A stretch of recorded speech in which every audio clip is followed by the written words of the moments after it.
Buenos días a todos. Soluciones Financieras CQ y quien les habla, Carmen Eugenia Quintero, les da la bienvenida a nuestra plataforma CQ Aprendizaje y a nuestra charla del día de hoy, la cual se denomina Aplicación y Beneficios de NIF para Pymes. Bueno, el día de hoy queremos aclarar unas inquietudes, queremos de pronto responder a muchos de los vacíos que ustedes tienen bajo las normas internacionales, porque seguramente ustedes se preguntarán, bueno, ¿qué son las NIF? O cuando nos hablan de IFRS, ¿eso qué es? ¿O de dónde vienen las normas internacionales? Se preguntarán ustedes, ¿quién regula las NIF? ¿Será que solo es en Colombia o es en el exterior? ¿De dónde viene todo eso? ¿Para qué nos sirven? Ustedes si son empresarios, si son contadores, si son financieros o asesores de las empresas, ¿para qué les pueden servir las normas internacionales? Y por último, bueno, tenemos todos esos datos, pero nosotros ¿cómo los vamos a interpretar? Muchos de ustedes tendrán todas esas inquietudes, pero la idea es que con esta pequeña charla ustedes puedan llenar esos vacíos y pues continuar con el proceso de aprendizaje a través de nuestra plataforma y nuestros procesos de formación. Para eso les hemos diseñado una temática que consta de 5 puntos. Está la parte de la normatividad y regulación, todo lo que son los factores de éxito para que las compañías tengan una buena y excelente implementación de las normas internacionales. ¿Cuál es el marco conceptual que va a existir bajo la norma? Los requerimientos mínimos exigidos a las empresas. Si yo soy empresario, entonces esa información que me van a empezar a solicitar, yo debo tenerla en cuenta. Y si yo soy un asesor, ya sea financiero o contable, ¿yo qué le debo pedir a la firma para que empiece a implementar la norma internacional? Y lo más importante, para que lo veamos un poco ya en casos y empecemos a ver conceptos, cuáles son las principales diferencias entre la norma internacional y la norma colombiana. Entonces iniciemos con la normatividad y regulación. Miremos el tema de los conceptos generales. A nosotros nos hablan de normas internacionales de contabilidad, hemos escuchado, y ahora empezamos a escuchar normas internacionales de información financiera. Pero ¿eso qué es en su contexto? La norma, y digamos así, objetiva y conceptualmente, dice que es un conjunto de estándares e interpretaciones de carácter técnico. ¿Quién lo aprueba o quién lo emite? Entonces hay un ente que es el Consejo de Normas Internacionales de Contabilidad. En sus siglas en inglés, aquí se los pongo, es International Accounting Standard Board. Entonces, ¿qué pasa? Ellos nos establecen unos criterios para que reconozcamos la información, la valoremos, presentemos la información y revelemos qué estamos haciendo al interior de las compañías. ¿Listo? Con eso nosotros vamos a consignar toda esta información y va a haber un propósito general de la información. Como les decía, vamos a empezar a ver términos como el IASB y el IFRS, que sus siglas en inglés lo determinan International Financial Reporting Standard. ¿Eso en español qué es? Y es lo que nosotros nos hablan de NIF, Normas Internacionales de Información Financiera. Y antes escuchábamos normas internacionales de contabilidad. Les doy aquí un punto para que nos sintamos que estamos solo en este proceso. Les digo que actualmente el uso de esta norma internacional se requiere en más de 100 países en la Unión Europea, América y Asia. Quiere decir que no estamos solos en la información, que necesitamos y vamos a implementar esta información en todos los países que podemos ver. Ahorita más adelante vamos a ver un mapa para que ustedes vean quién ya empezaron, nosotros cómo vamos. Una de las preguntas que posiblemente ustedes se harán es, bueno, ¿es lo mismo hablar de NIC o de NIF? Entonces, ¿qué pasa? Cuando nos hablaban de NIC, eso ya viene desde 1975 y eso lo regulaba el IASC, ya no el que ahora hablamos de IASB, sino el IASC, que era el Comité de Normas Internacionales de Contabilidad. Ese término se continúa utilizando, Pero ahora hubo una reestructuración en el año 2011 y se renombró a normas internacionales de información financiera. O lo en inglés, ya les dije, IFRS. ¿Listo? Entonces ya sabemos que hay una transición también en el nombramiento de la regulación. Ustedes van a tener, importante les digo acá, van a tener descargables dentro de esta charla, pues esta presentación y algunos otros documentos que vamos a manejar para que ustedes se queden y si no alcanzan acá a tomar nota de las leyes. ¿Qué pasa? ¿Se acuerdan que les hablaba del IASB, que es el máximo organismo? Entonces él trae a Colombia y al mundo unas leyes. Entonces en el año 2007 nos dicen, bueno, adopten NIF bajo la ley 165. ¿Qué pasó? Nos quedamos allí.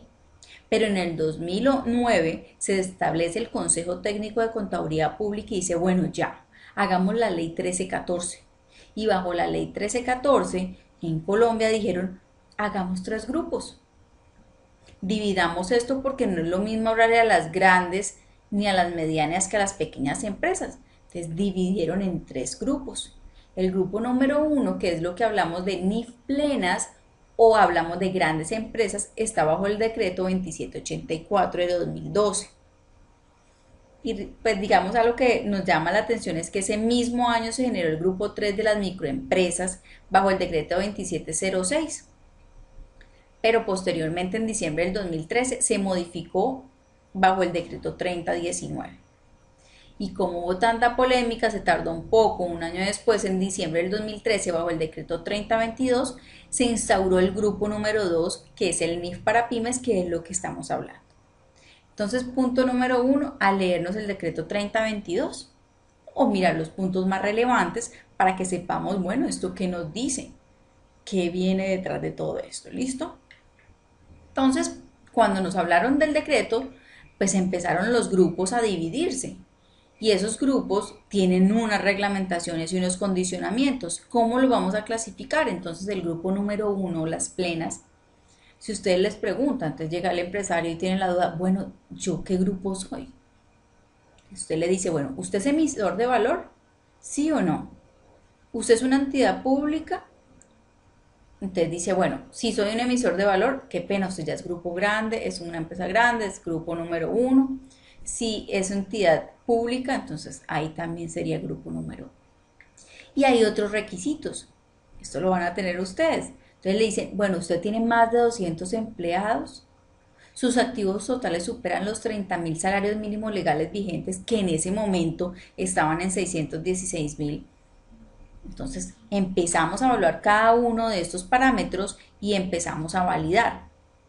Te dice, no, yo cumplo con tanto, yo cumplo con este. Cualquiera de las que cumpla, pues va a pertenecer a este grupo. ¿Qué otros requisitos? Entonces dice, no, es que yo soy subsidiaria, mi casa matriz o la sucursal, esa empresa que me controla es una empresa, una grande empresa. Entonces, por ende, yo también debo ser una empresa grande.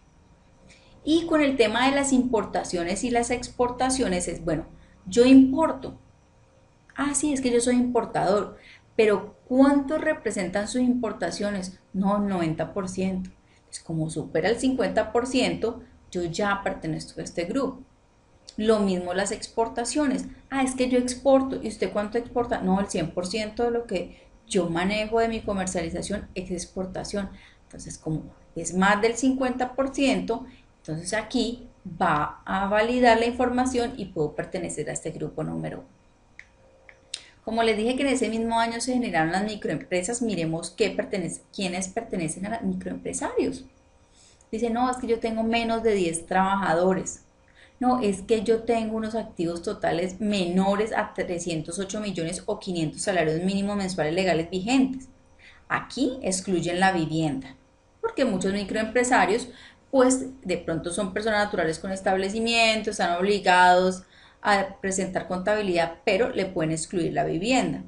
No, que mis ingresos brutos anuales son menores a 6.000 salarios mínimos. Solo tengo un establecimiento de comercio, una sede o un local. Ah, no, usted es microempresario. No, es que yo nada tengo que ver con las franquicias, no tengo nada ni regalías. Ah, entonces usted es microempresario. ¿Es usuario de aduanero? No, tampoco. No, es que yo presté servicios, un solo servicio menor, digamos, no, es que presente solo un servicio a una sola empresa y fue mayor o menor a 3.300 VT, que serían 90.700.500 pesos. Ah, no, es que eso era menor. Ah, bueno, esto es un microempresario. Sus consignaciones bancarias anuales superaron los 4.500 VT en su momento, ¿sí o no? Entonces, aquí, ¿qué es lo que va a pasar? Que les pongo acá, grupo número 2, y es aquellos que no cumplan ninguno de estos dos, que les acabo de decir. Yo me evalúo. Estoy entre 210 empleados, sí, tengo 50. Ah, bueno, entonces es una pyme. Los activos totales están entre 18.480 millones y 308 millones. Sí, yo tengo 800 millones en activos. Ah, entonces usted es una pyme. Aquí estos parámetros le van a permitir a ustedes evaluar sus empresas o las empresas que ustedes vayan a asesorar en qué grupo se encuentran. Si ustedes quieren verlo más al detalle, no olviden consultar los decretos que mencionamos acá. Bueno, miremos un punto importante que es el papel que juega la superintendencia de sociedades. Ahora todo el mundo habla, Dios mío, no, es que me van a citar, ¿quién me puede citar? ¿O quién me regula? Entonces, ¿qué pasa? ¿Recuerdan que hablábamos de la ley 1314 del 2009, en donde el Consejo Técnico de la Contaduría Pública dice, bueno, implementemos las normas y generemos los grupos? En esa ley, en el artículo 10, dice que la Superintendencia de Sociedades es la encargada o tiene la función de ¿qué? Inspeccionar a las empresas, vigilarlas, controlarlas y puede expedir las normas. Es muy importante este punto. Y les cuento, hoy la ley 222 de 1995, en su artículo 86 y bajo el concepto 115, 015, 014, se establecen las sanciones o multas, que son sucesivas o no, hasta 200 salarios mínimos, que equivalen a 138 millones de pesos. ¿Y eso para qué? Para las personas o las empresas que no cumplan con los requisitos establecidos y los tiempos. Entonces, si yo soy empresario o soy un asesor, debo tener muy en cuenta estas fechas o estas sanciones que yo puedo incurrir. No dejemos pasar. Ahora vamos a ver el cronograma y nos vamos a dar cuenta si estamos en el tiempo que corresponde para implementar las normas. Ahora hablábamos del Consejo Técnico de la Contaduría Pública. Entonces, si ustedes son contadores, pues de pronto tienen mayor conocimiento o es más, ustedes están en contacto con este ente, que es el organismo gubernamental que se encarga de asegurar la información y es adscrito al Ministerio de Comercio, Industria y Turismo. ¿Y qué pasa con este consejo técnico? Ellos tienen un objetivo de velar por los principios, las normas, lo de las interpretaciones. Pues por eso hay un consejo y unas personas encargadas que dicen, no, mire, esto se debe aplicar de esta manera. Ellos tienen unas guías de contabilidad e información financiera. ¿Por qué? Porque las normas pueden estar en constante cambio. Entonces, nosotros también debemos estar validando si estos entes están actualmente mostrando nuevas normas o modificaciones. ¿Ellos qué también hacen? Entonces, el Consejo Técnico dice, bueno, ¿cuáles son las mejores prácticas internacionales? Para eso van a haber unas normas y diseñemos unos procedimientos. Y ellos apoyan en este proceso de convergencia a todas estas entidades y trabajan en conjunto con la superintendencia. Entonces, yo también puedo ir a la superintendencia de sociedades y mirar que hay muchos documentos guías que nos pueden ayudar para nosotros implementar en las compañías estas normas internacionales. Hay algo que yo les puedo decir, si ustedes son aquí contadores, la Junta de Contadores contempla el código de ética y ellos pueden limitar la posibilidad de ejercer profesión de manera temporal o permanente a las personas que no cumplan con sus labores. ¿Y qué pasa? Si la norma dice que las compañías, bajo los parámetros mencionados anteriormente, deben implementar la norma internacional y yo como contador no me capacito, no me importa, nunca le digo nada al empresario, ¿ustedes creen que estoy actuando bajo el código de ética? Entonces está lo que yo les pongo aquí para que nos cuestionemos y miremos el papel fundamental que está desarrollando el contador en las compañías en este proceso de convergencia. Lo mismo, si usted es contador o si usted es empresario y tiene que velar por el cumplimiento, bueno, entonces digamos, miren, hay unos principios contables de general aceptación en Colombia. ¿Qué pasa? Hay un reglamento de la profesión del contador público, un reglamento general de contabilidad, hay unas normas fiscales. ¿Por qué les traigo todo esto?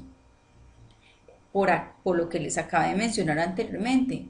Éticamente yo, como responsable, si soy contador de la compañía, debo velar por el cumplimiento de las obligaciones legales que vaya a tener la compañía, que en este momento sería la implementación de las normas internacionales de información financiera.